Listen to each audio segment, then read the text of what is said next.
আমি মনে করি না বিকৃত করা হয়েছে, তবে আংশিক বক্তব্যটা কাট করে তারা কথা বলেছে বলে আমার মনে হয়। কারণ আমি আমার বক্তব্যের শেষ লাইনে বলেছি যে ওখানে কোনো জুলাই সঠিক কোনো জুলাই অভ্যুত্থানের সাথে জড়িত কোনো সংগঠন অথবা ব্যক্তি ওই বিশৃঙ্খল ঘটনার সাথে জড়িত থাকতে পারে না, মানে জড়িত থাকতে পারে বলে আমি বিশ্বাস করি না।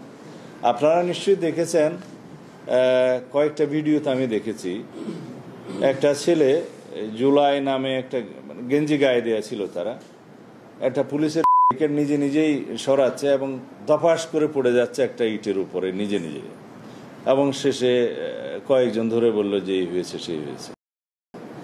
আর একজন ছেলে দেখলাম যে নিজে নিজেই পড়ে গিয়ে বলছে যে হয়েছে এবং তার পায়ে সিটি স্ক্যান লাগবে, এবং বলছে যে সে এসএসসি পাস করছে এমসি কলেজ থেকে সিলেট।